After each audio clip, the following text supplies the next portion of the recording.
That's why homeschooling is so powerful, because as a parent, you're able to make a connection with your kids where you are gifting them ideas in ways that they can understand it. And it opens their mind, it makes them think, and they are appreciative to that. There's a connection.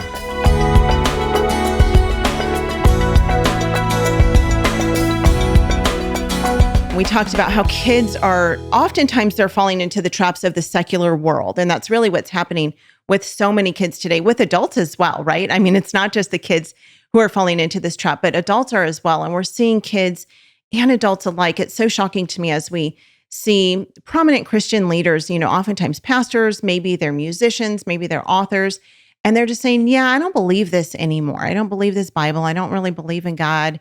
I don't believe the things that I once said I believed. Why is this happening with adults and kids alike? Why are people walking away from the faith and leaning more and more into secular culture? Yeah, I've been thinking about this a lot. I've been teaching for over 20 years now, most of which has been in the secular colleges and universities. And so the things I used to teach were, in the secular world anyway, was intro to philosophy, ethics, medical ethics, logic, things like that. And what I've seen is the world has tools that it uses to indoctrinate.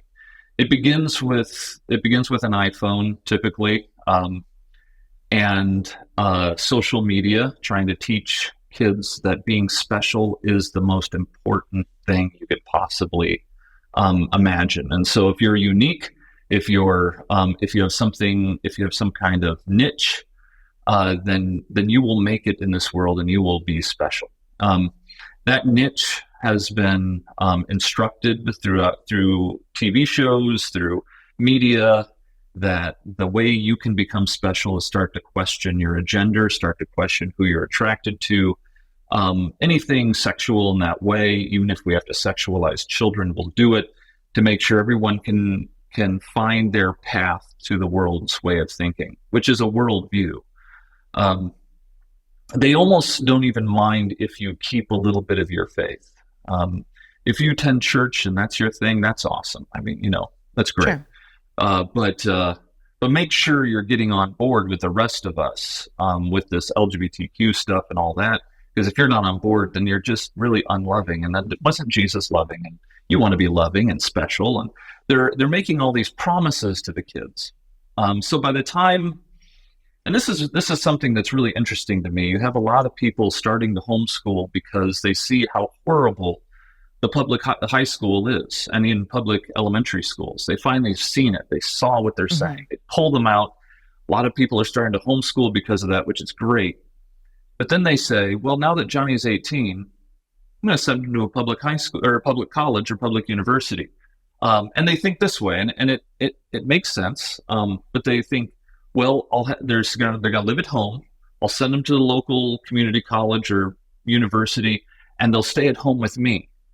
And they'll be okay because we'll still be going to church, their same church. They love their youth group, and they're just going to go part-time to this school. Everything will be fine. But what they don't understand is that at public colleges and universities, these are well-trained, if I can put it this way, secular evangelicals who are trying to win over the student. And it doesn't take long. I don't know if you've seen the movie God Is Not Dead. Yeah. The first one, not the 12th one that's come out. But they really paint a picture that's just isn't reality. They paint a picture that the kid goes into the secular college and the secular professor is like, oh, and here's a Christian. You're like, I'm a Christian. And they're like, this big fight, and of course the kid, knows way more than the PhD. So that makes sense. And then he wins at the end. Well, in no way looks like that. At least has not been my experience in my 20-some years of teaching. What I've seen is that the professor will try and pinpoint who the Christians are. They might even say, who in here is religious, just so I know, who, what's going on. And the kids will raise their hand and they'll say, you know what, that's awesome. we live in this cynical world, and for you to hold on to your faith is brave, and that's cool. Immediately, the kid says, oh, this isn't like God is not dead. They lower their guard down because this guy's cool. This guy, says that I'm brave. Yeah, he gets me. And then the professor goes on and he'll say, but there are problems with these, with religions. For instance, with Christianity of the Bible, but a lot of people don't agree on things. So they have different denominations and denomination after denomination. But in this class, it might be a physics class. In this class, we have math. And that's just one denomination. We can all agree on math, can't we? Can't we? And so when a kid isn't raised with a biblical worldview, he might think math is one of those things that's neutral. Mm-hmm. And so, yeah, we can agree on math because math is math. There's no biblical worldview of math, is there? And so what the professor does is he immediately separates them from their faith. And they didn't even know it because he just said, in this room, we're going to talk about math. Religion's great, glad you have it, but here it's going to be math. And he's making a distinction already that's making the student feel at rest because he doesn't feel like he's going to be fighting.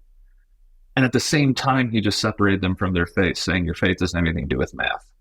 Your faith doesn't have anything to do with the template we're going to use to criticize this literature. Your faith has nothing to do with the kind of rigor we're going to do in this classroom, which is neutral stuff. And if the kid is used to that, if your kids are used to, religious stuff is over here, which is great, love it, but, everything else is neutral, they're going to fall for it immediately. Mm-hmm. And what a professor will do is he will then give them something very sophisticated to understand, something that's very hard to understand, very complex, but they package it in a way that helps them get it, and they make a connection. That's what happens. That's why homeschooling is so powerful, because as a parent, you're able to make a connection with your kids where you are gifting them ideas in ways that they can understand it. And it opens their mind. It makes them think, and they are appreciative to that. There's a connection made. Well, the same thing happens in college. And all the professor has to do is package that in such a way that if they accept that and they now are smart, they're now intelligent, they get what the professor gets, you just have to deny parts of your Bible now. Not the whole thing, but just parts of it. And that's where it begins. And that's how the process, and it's a very useful tool. Yeah. Yeah. And sometimes not even denying it, but thinking of it as fiction, right? Noah and the flood. Like, that's not realistic. It's just a story in the Bible. That didn't actually happen. There was not actually a worldwide flood. And all of these things, Daniel in the lion's den and David and Goliath, like those things didn't actually happen. But then that leads down to the road of a man dying on the cross and raising from the dead 3 days later. Well, that's just fiction too. It all leads ultimately to their disbelief in the cross, right? Yes. And that's a scary place to be. Homeschool Insights is sponsored by CTC Math. If you're looking for a great online math program, visit ctcmath.com and try it for free. For more great homeschool inspiration and resources, listen to the Schoolhouse Rocked podcast every Monday, Wednesday, and Thursday.